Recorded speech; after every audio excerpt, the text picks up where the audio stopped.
Naman ang aking gulay, mga kamix.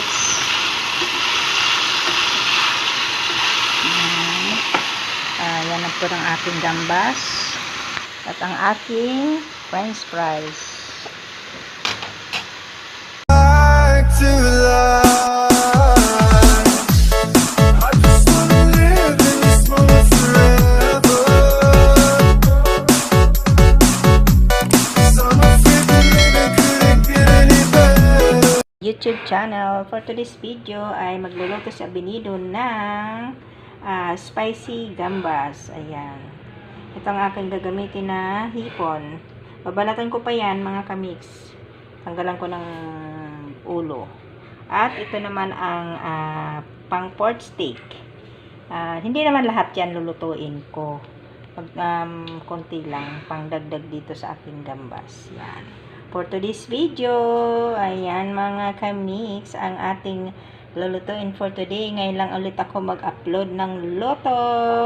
So, hintayin ninyo kung pag prepare ko na ang aking mga ingredients. Pero hindi kompleto mga kamix. Kung ano lang meron. So, let's see. So, ayan na mga kamix. Binalatan ko. So, kailangan hihiwaan niyo yung gitna. Ayan, yan. Para matanggal niyo yung itim sa gitna. Yan, marami pa akong babalatan. Yan.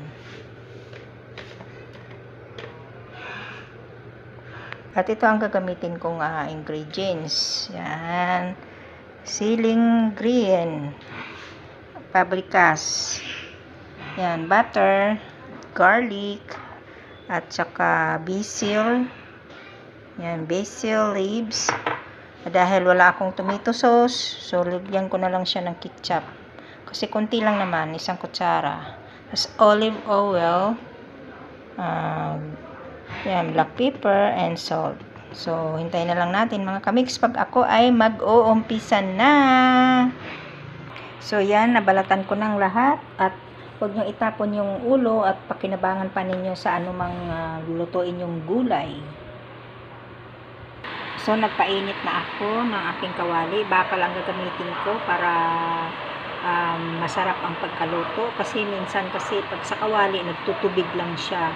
So, bakal, dahil pag uminit siya ng todo, hindi siya magtutubig. So, ayan na yung aking mga ingredients. Ayan, bawang. Tsaka, ayan. Para magkaroon ng kulay yung ating hipon, ating gambas. So, gagamit tayo nito. Ito ang akin para bumango ang inyong spicy gambas. Dahil wala akong tomato sauce, yun, uulitin ko. Itong gagamitin ko. Isang kutsara lang naman yan. At ang aking kalamansi. So, kailangan natin yung kalamansi. At gagamitin tayo ng olive oil. Yan, black pepper. Magluluto din ako ng french fries. So, may butter na yan. Ilalagay na natin ang ating bawang. So, ilalagay na natin yung ating hipon.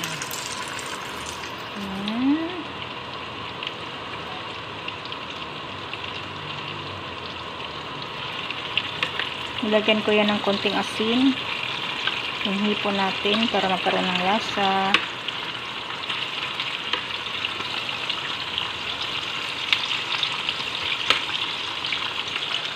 Buhos na natin lahat. Dami, diba? So, yan. Ilalagay na natin ang ating tomato sauce or ketchup.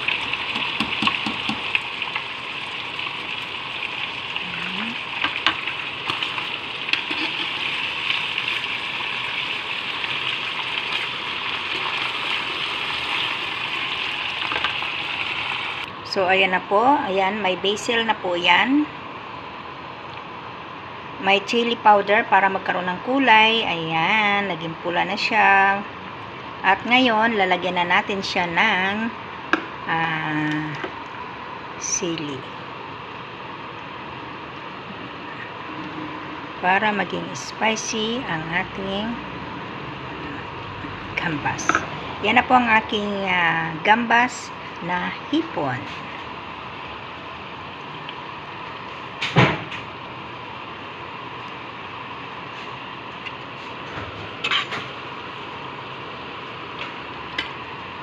So, ayan na, mga kamix. So, thank you for watching. Sana natutunan ninyo ang aking luto for today. Gambas hipon. So, bye-bye na. Mwah! Don't forget to subscribe my channel. Abinido Kamix TV. Bye-bye. Aking french fries. At ang aking spicy gambas na hipon. At ang aking gulay na special. Salt and pepper and olive oil lang ito. Cherry tomato, yan, tsaka yung beans at mushroom. Yan lang po mga kamix, ang aking recipe for today. Kain na!